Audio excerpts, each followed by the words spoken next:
Bueno, muy buenos días para todos y bienvenidos a esta nueva edición de Diálogos Jurídicos en Derecho y Propiedad. Un saludo muy especial para todos los que se conectan a través de nuestra plataforma de Teams. También a todos los que nos siguen en nuestras redes sociales, Facebook e Instagram como @Derecho y Propiedad y YouTube como Centro de Estudios Derecho y Propiedad. El día de hoy estamos transmitiendo desde el Facebook Live de la empresa para traerles un tema de gran importancia, que es la Ley de Seguridad Ciudadana. Y para eso tenemos a nuestra abogada experta, la doctora Jimena. Doctora Jimena, ¿cómo ha estado? Muy buenos días para todos los asistentes. Buenos días, doctor Franklin, ¿cómo está? Muy bueno, doctora. Entonces, ¿qué le parece si hacemos un poquito de contextualización sobre lo de la Ley de Seguridad Ciudadana para que usted nos indique, más o menos nos contextualice y nos guíe en este tema? Y luego comenzamos con las preguntas que tenemos. Claro que sí. Bueno, la Ley de Seguridad Ciudadana fue sancionada por el expresidente Iván Duque Márquez el pasado 25 de enero del presente año. Es la Ley 2197 del año 2022, por medio de la cual se dictan diferentes normas enfocadas al fortalecimiento de la seguridad ciudadana y otras disposiciones. Esta Ley de Seguridad Ciudadana tiene como finalidad la creación y el fortalecimiento de instrumentos jurídicos para que las autoridades puedan actuar con mayor eficacia frente a los delitos que se van presentando en las ciudades del país.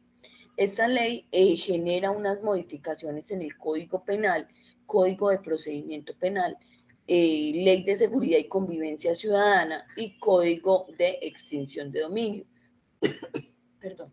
Igualmente, genera unos nuevos lineamientos respecto al porte de armas y la sostenibilidad nacional de la identificación balística, así como se dictan otras disposiciones frente al porte de estas armas menos letales.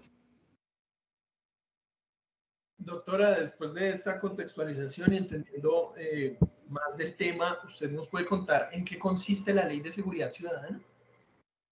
Bueno, esta ley consiste básicamente en la creación y en el fortalecimiento de nuevos instrumentos jurídicos y económicos para las autoridades con el fin de contrarrestar los principales delitos que se generan en las ciudades del país y de esta forma pues garantizar una seguridad ciudadana. Esta nueva ley se encarga de combatir la inseguridad que se presenta pues en las principales ciudades del país.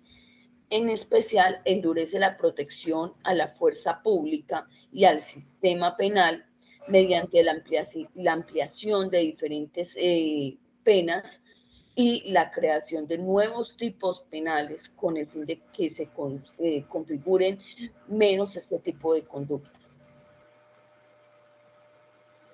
Perfecto, doctora. Doctora, ¿en qué consistiría entonces, teniendo en cuenta la presente ley, la ampliación de las causales de ausencia de responsabilidad penal?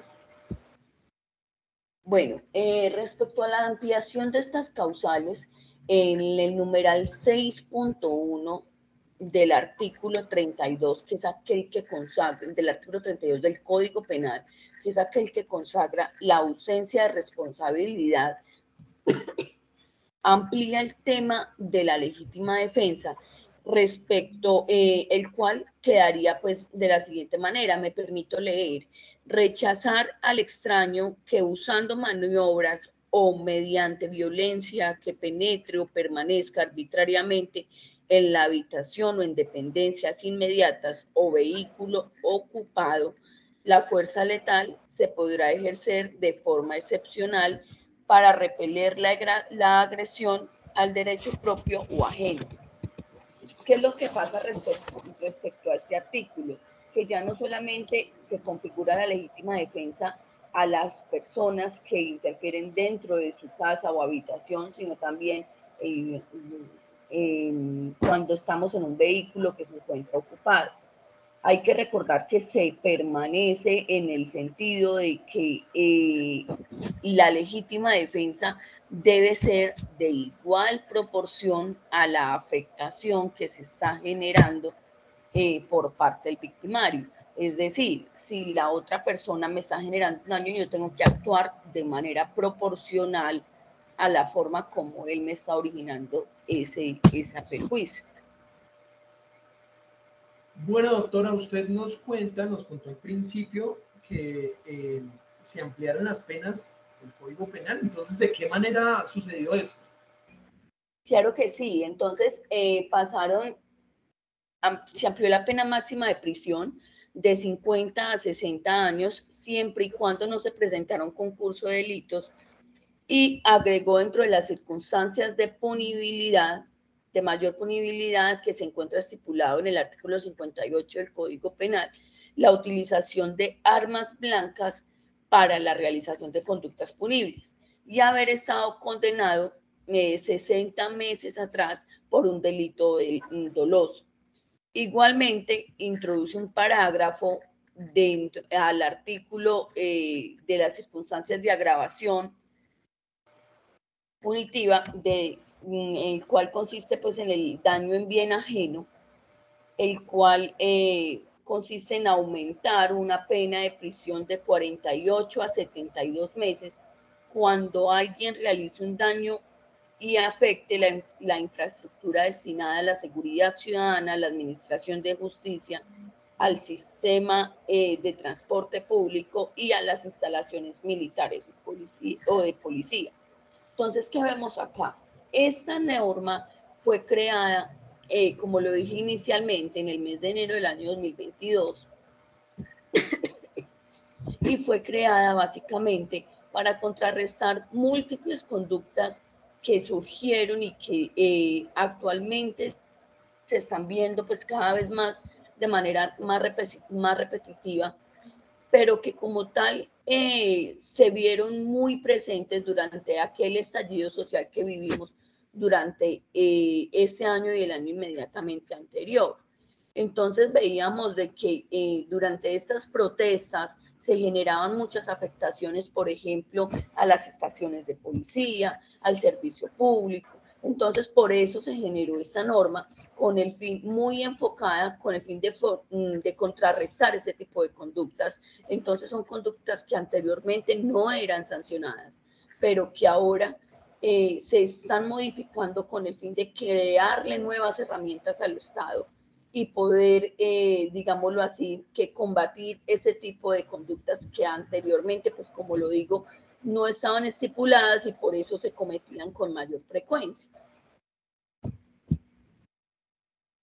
Importantísimo, doctora. Entonces, en ese orden de ideas, ¿qué delitos se crearían en la Ley de Seguridad Ciudadana y qué penas se le asignarían a cada tipo penal? Bueno, el primer delito que se crea es intimidación o amenaza con arma de fuego y al cual se le asigna una prisión, una pena de prisión de 48 a 72 meses de prisión, como lo indico.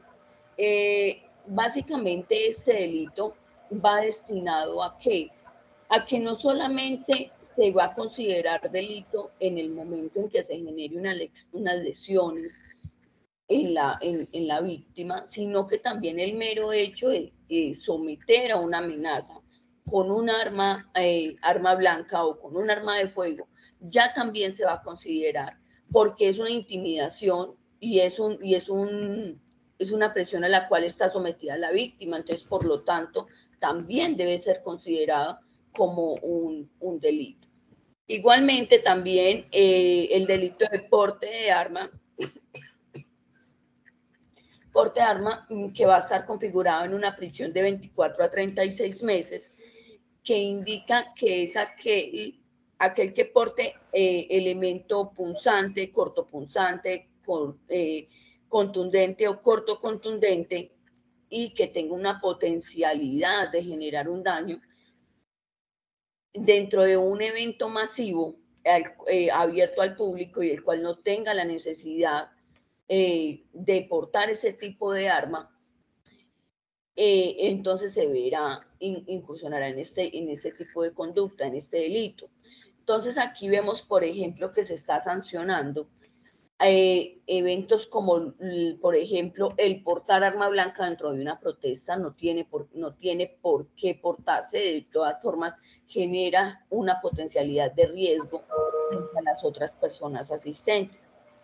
También vemos en este delito se puede configurar dentro de escenarios deportivos las personas que asisten a estos escenarios y que portan un arma blanca. No hay, se presenta una potencialidad de riesgo frente a las otras personas, ya que no hay una justificación para portar este tipo de arma blanca. Igualmente se crea el delito de obstrucción a la función pública, consistente en una prisión de 36 a 60 meses, que indica que el que por medio de violencia o amenaza promueva o instigue a otro a obstruir, impedir o dificultar la realización de cualquier función pública. Entonces vemos que aquí de una u otra manera en este artículo lo que se le está generando es una protección a los funcionarios que ejercen una labor pública, que ejercen una función pública para ese tipo de personas que se oponen a cualquier tipo de procedimiento, que se oponen a cualquier tipo de función del ejercicio de la función y que por ende pues se les genera esa protección.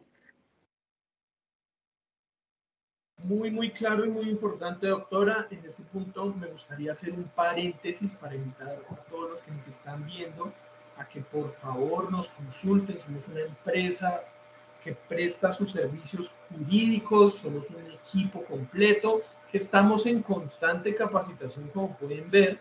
Nos estamos actualizando porque la ley es dinámica, las normatividades son dinámicas y queremos invitarlos a que nos hagan sus consultas, que podemos llevar sus procesos, tenemos los abogados expertos e idóneos para eso y somos un equipo de trabajo muy importante. Y en ese orden de ideas, pues todo este tipo de situaciones que se nos pueden presentar en nosotros en cualquier situación diaria, pues nosotros estamos dispuestos a prestarles el servicio. Entonces no duden en acercarse a nosotros.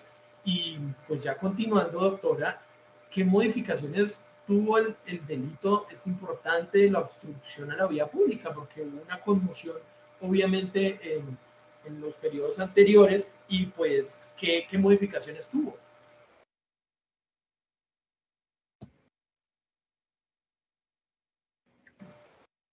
Bueno, como tal modificaciones es que se pasó de una pena de la mitad a las 2/3 partes cuando se cometa el delito de obstrucción en vía pública y que afecten el orden público y adicionalmente que se usen diferentes máscaras o elementos similares que impidan la identificación de estas personas.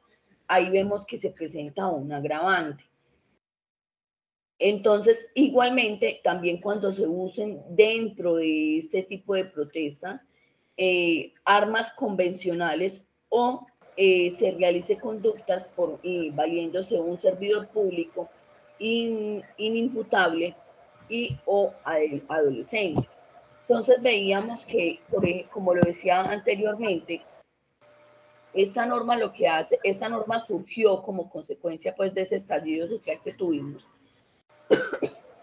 en el cual nos vimos enfrentados a que muchas veces estos manifestantes, primero, pues no permitían su identificación, porque siempre se encontraban usando diferentes instrumentos para no ser identificados. Y los pocos que podían ser identificados o en el momento de sus capturas, se podía ver de que muchos eran menores de edad. Entonces también se considera un agravante la implementación o el uso de estos menores de edad para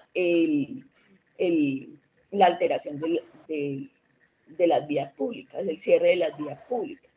Entonces, básicamente lo que generó en ese artículo es la ampliación de la pena. Bueno, doctora, usted ya lo había mencionado el delito del porte de arma pues, blanca con respecto a las armas cortopunzantes, punzantes, cortocontundentes. Pero ¿qué modificaciones entonces, o qué lineamientos establece más bien la Ley de Seguridad Ciudadana para el porte de armas, elementos o tal vez dispositivos menos letales? Bueno, básicamente este tema de los dispositivos menos letales, de las armas blancas, de ese tipo de armas, por ejemplo, las armas de fogueo y todo ese cuento, no se encontraba anteriormente regulado por ninguna normatividad. Entonces se entró a regular dentro de esta ley, y básicamente lo que hace esta ley es que crea un ámbito de aplicación, permiso, competencia para la fabricación, porte, comercialización, importación, exportación de las armas y de los elementos y dispositivos menos letales, junto con sus accesorios. Igualmente, pues obviamente sus partes, sus municiones y todos los accesorios que se requieran para el uso de este tipo de armas. Igualmente se crea, se implementa que para el porte de este tipo de armas se tiene que tener un permiso, igual como se tiene con las armas de fuego, el permiso al cual se debe solicitar al DCCAE, que es el Departamento de Control y Comercio de Armas, Portes y Municiones, y él es el que va a entrar a determinar por cuánto tiempo da el permiso, para qué tipo de implementos va a generar el permiso y qué características va a tener ese permiso. Entonces, por ejemplo, hay unos que simplemente les va a generar el permiso para el porte, a otras personas les va a dar el permiso para la comercialización, importación y exportación. Entonces, básicamente, ya este tipo de elementos o implementos se va a requerir tener un permiso por parte del Departamento de Control de Comercio de Armas, en el cual va a autorizar diferentes actividades por medio de este tipo de implementos. Igualmente, esta ley implementa que en caso de pérdida, si yo tengo el permiso, pero sufro la pérdida de mi implemento o de mi elemento menos letal, debo presentar el denuncio. ¿Con qué fin? Con el fin de que en el momento en que yo vuelva a conseguir otro tipo de elemento o que reponga este instrumento, pues entonces se me va a otorgar con mayor facilidad el permiso. Igualmente, esto es a manera de control, porque vemos de que ya no solamente para la comisión de tipos penales se utilizan armas de fuego, sino que simplemente se genera el uso de este tipo de elementos, que en el momento de que uno como víctima se ve frente a ese tipo de implementos, usted no entra a visualizar o a determinar si es un arma de fuego o es un arma de fogueo o qué tipo de arma es el que están usando, no, usted simplemente está siendo víctima de un tipo de situación. Entonces por eso se genera más control sobre el uso de este tipo de implementos. Claro, doctora, importantísimo el tema de los permisos, pues para evitar este tipo de consecuencias. Pero quería saber si la ley de seguridad ciudadana se ha pronunciado o tiene algunos lineamientos para estos mismos usos de armas, elementos y dispositivos menos letales, pero en empresas de vigilancia y de seguridad privada. Bueno, pues como lo dije anteriormente, este tipo de empresas pues obviamente cuentan con unos permisos especiales para el porte y para el uso de este tipo de armas, pero entonces esos permisos tienen que ser realmente muy específicos para el tipo de actividad que se está otorgando. Entonces, por ejemplo, en el momento que a uno le otorgan el permiso, entonces tiene unas actividades para las cuales usted está facultado para usar ese tipo de arma. Entonces, si usted lo usa para otro tipo de situaciones, entonces ahí vemos de que están extralimitando esos permisos. Entonces, por eso las empresas de seguridad tienen que limitarse estrictamente a los permisos que se les haya otorgado. Digamos que con este tipo de empresas, pues sí se tienen que tener unas consideraciones, porque de una u otra manera ellos son encargados también de prestar un apoyo frente a la seguridad ciudadana.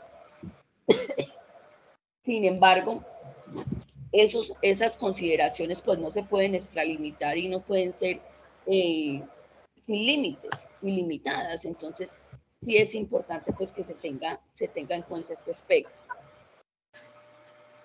Bueno, doctora, le quería pedir un favor. ¿Puede hablarnos entonces de la ley de extinción de dominio y en qué consiste la reforma que aplica la ley de seguridad ciudadana? Bueno, pues como lo dije inicialmente, pues esta ley no solamente modifica el Código Penal, el Código de Procedimiento Penal, la Ley de Seguridad Ciudadana, pues que anteriormente había sido regulada, sino que también modifica el Código de Extinción de Dominio. Entonces, básicamente lo que indica es que modifica que la administración y la destinación de los recursos objeto de esta extinción de dominio eh, eh, y la enajenación temprana pues de estos bienes que se encuentran sometidos a esta extinción de dominio, pues va a ser diferente a como le encontraba destinado anteriormente. Entonces, básicamente las modificaciones que genera es que los recursos que se obtengan con la enajenación pues, de estos bienes sometidos a, a extinción de dominio y con la administración de los mismos, porque muchos pues no son enajenados, pero sí los administra el Estado. Entonces, los recursos que se obtengan de estos, de la explotación y de la enajenación de estos bienes de extinción de dominio van a ser destinados en un 25% destinado para la rama judicial, esto pues básicamente para la creación de nuevos juzgados, de salas de audiencias, en fin, necesidades que tiene actualmente la rama judicial. El 10% para la policía, para la Fiscalía General de la Nación, el 10% para la Policía Nacional en el área de policía judicial, el 5% para la Defensoría del Pueblo y el excedente será destinado para el Estado, pero debe ser destinado para la creación y el mejoramiento del sistema carcelario del país, del sistema penitenciario, perdón, del país. Claro, doctora, y entendemos obviamente que el sistema penitenciario sufre por una crisis y ha sufrido una crisis durante bastante tiempo y seguimos en lo mismo. Entonces, esa ley de seguridad ciudadana pueda ayudar con esa destinación a mejorar la situación. Doctora, me gustaría hacer un ejercicio distinto al de las preguntas y me gustaría que para retomar y para poder entender mejor, usted nos diera, pueden ser 10 puntos claves para entender por completo esta ley de seguridad ciudadana.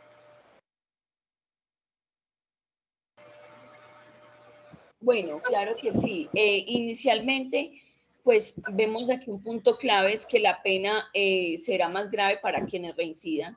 Vemos que anteriormente pues era como un caballito de batalla el tema de que las personas cometían y cometían tipos penales y básicamente pues terminaban pagando y pagando y pagando tipos, pero no había pues como una sanción por el tema de la reincidencia. Entonces, ahorita sí con esta ley sí se genera pues como una mayor protección, sí se genera pues como mayor garantía de que a este tipo de personas que reinciden en conductas, pues sí tienen que tener pues una adicional en la pena. Igualmente, se genera una protección a la fuerza pública en el sentido de que cualquier persona que asesine un miembro de la fuerza pública, defensor de derechos humanos, menor de edad o periodista tendrá una pena contemplada en la ley colombiana y que consiste en 58,3 años de prisión. También el tema de las armas, del arma blanca, pues es un tema contundente en esta ley, es un tema muy repetitivo en esta ley y que se venía presentando pues con mucha frecuencia. Incluso ya muchos tipos penales son cometidos con arma blanca, entonces también el mero hecho del porte del arma blanca ahora será considerado delito. Igualmente, el tema de la alteración o el daño en infraestructura destinada a la seguridad ciudadana también se va a considerar delito. Se establece una defensa privilegiada, entonces, como lo decíamos inicialmente en la capacitación, la defensa privilegiada ya no va a ser solamente para quien ingrese a mi hogar, a mi lugar de residencia, sino también quien, digámoslo así, que interrumpa el tránsito de un vehículo ocupado. Es decir, aquellas personas que me afecten o que me generen un daño, cuando yo me encuentre dentro de mi vehículo, también puedo generar una defensa. Entonces vemos, por ejemplo, que en este caso se configura el tema de los hurtos que se presentan cuando uno va movilizándose dentro del vehículo. Entonces, ese tipo ahí me están parando en el sentido de que yo pueda reaccionar frente a esa conducta. Pero hay que hacer claridad de que la reacción tiene que ser proporcional al daño o la afectación que se me esté generando en dicho momento. Ya se considera peligro para la sociedad y en consecuencia será sujeto de medida intramural el que cometa un delito por medio de arma de fuego, arma blanca o elemento menos letal. Entonces, como le decíamos anteriormente, pues entró a regular este tema de las armas de fogueo y elementos menos letales que anteriormente pues no tenía una regulación y que lastimosamente venía siendo usado para la ejecución de diferentes tipos penales. También se les facilitó a los funcionarios funcionarios de la fuerza pública movilizarse dentro cuando estén en ejercicio por medio de transporte público. Pues obviamente esto tiene que ser destinado a la actividad o al servicio que se encuentre presentando. Entonces vemos que también en este sentido se están generando como una contrarrestación frente a la ejecución o a la comisión de diferentes tipos penales que se veían realizando en transporte público. Entonces vemos, por ejemplo, que en Transmilenio es un medio que usan mucho para la comisión de diferentes delitos. Igualmente se reducen varias penas que se encontraban estipulados o comparendos que se encontraban estipulados en la Ley de Seguridad y Convivencia Ciudadana. Estas normas pues simplemente lo que hacen es reducir este tipo de multas que se encontraban anteriormente estipuladas. Otro punto importante es la persona que hurte un elemento que sea mayor a 4 millones de pesos deberá estar sometido a una condena no excarcelable. Entonces vemos que aquí, por ejemplo, anteriormente se venía presentando el tema de que se realizaban hurtos y la gente simplemente sabía de que al otro día pues iba a salir libre, entonces pues no tenía ningún problema. Ahorita el tema de la cuantía del objeto sometido a ese hurto, pues sí va a ser o he tenido en cuenta para la aplicación de la pena. Por último, considero pues que también es importante que ahorita ya se van a poder realizar unas alianzas entre el Estado y empresas privadas para la construcción y el mejoramiento del sistema penitenciario del país. Entonces, pues ese es un tema que, como lo decíamos anteriormente, lastimosamente en nuestro país tenemos muchísimas falencias y obviamente sí necesita invertirle y destinarle mayor cantidad de recursos con el fin de garantizar pues los derechos fundamentales de estas personas que se encuentran en estos centros carcelarios. Entonces sí es importante este tema. Pues hasta ahí creería yo que son los 10 aspectos más importantes de la ley como lo decía inicialmente, es una ley que básicamente está destinada a crearle al Estado, crearle a la fuerza pública nuevos garantías y nuevas acciones para contrarrestar la inseguridad en la que estábamos sometidos en las principales ciudades del país. Es un tema, se tratan pues múltiples temas, es una ley extensa, pero se tratan múltiples temas destinados a garantizar esa seguridad ciudadana. Y digamos de que se contrarrestan diferentes tipos penales que han surgido y que se vienen presentando de manera repetitiva en las principales ciudades del país y que no tenían ningún lineamiento o que sus penas eran muy, digámoslo que muy suaves para este tipo de personas, muy cortas. Entonces, pues por eso no había